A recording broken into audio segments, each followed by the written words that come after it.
Yesterday, the Executive Board of the International Monetary Fund completed its first review under the 48-month Extended Fund Facility Arrangement, thereby approving the second tranche of the program, which releases about $337 million to Sri Lanka. This brings the total IMF financial support disbursed thus far to Sri Lanka to about $670 million. The Central Bank of Sri Lanka should continue to focus on the multi-pronged disinflation strategy to safeguard the credibility of its inflation targeting regime. Accumulating reserves, supported by exchange rate flexibility, implementing the bank recapitalization plan and strengthening the financial supervision and crisis management frameworks are crucial to safeguarding financial sector stability. Speaking further, the IMF Senior Mission Chief for Sri Lanka, Peter Brewer, highlighted the need for concluding agreements with commercial creditors prior to the second review of the program, which is expected to take place within the first half of next year. We would expect that these official sector agreements in principle are turned into agreements by the time of the second review, and also that agreements have been reached with the commercial creditors. We would travel back to Sri Lanka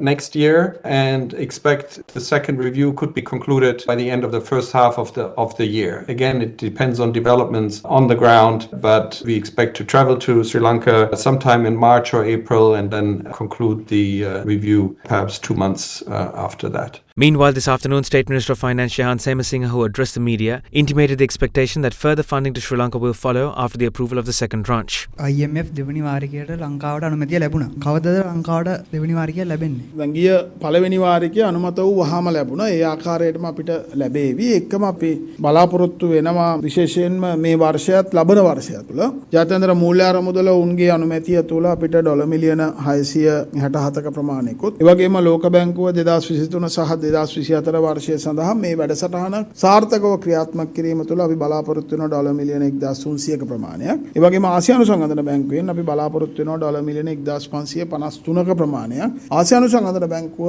විසින් ලබා දෙන මූල්‍ය සහයෝගයේ මත තමයි අපි විශේෂයෙන්ම අවධානය යොමු කළ යුතු සුළු හා මධ්‍ය පරිමාණ ව්‍යාපාරිකයන් වෙනුවෙන් අවශ්‍ය සහන වැඩපිළිවෙල ක්‍රියාත්මක කරන්න බලාපොරොත්තු වෙන්නේ. Bondholders have said that they have not gotten any communication from the government, that they have not been briefed on what was in the agreement with bilateral creditors. Has the government now taken steps to redress this? Debt restructuring had 3 steps. The first step was domestic debt optimization program. So we concluded the domestic debt optimization program. And the second step from there onwards was the bilateral debt negotiations. But basically, we came into the principal agreement was agreed upon on bilateral debt treatment. So first step was concluded. We have concluded the second step. Of course, the MOUs will be signed very soon once the advisors advise us.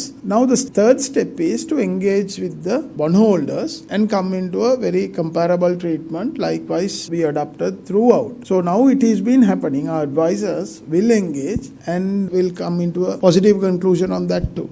Is there a timeline for the engagement? We want it to happen as early as possible. When the IMF had their press conference yesterday, they particularly mentioned bank recapitalization and how potentially the IMF funds could be utilized for that. Has there been any effort to sort of define how this recapitalization will take place? Well, the central bank will engage with the IMF and also with the other financial institutions. So bank recapitalization, we have allocated money also from the budget. That is allocation. So this is one of the prime focuses that will ensure that our financial sector will be further strengthened. When does the government hope to say we are the country, as a country, we are out of bankruptcy? Well, I think we are almost there now. You are saying that in the first quarter, foreign projects will start, the money will come. Yes. So one of the conditions they also want is like to say that, we are out of bankruptcy. Yes. So do you believe that it will be in the first quarter? Yeah, we are confident on that.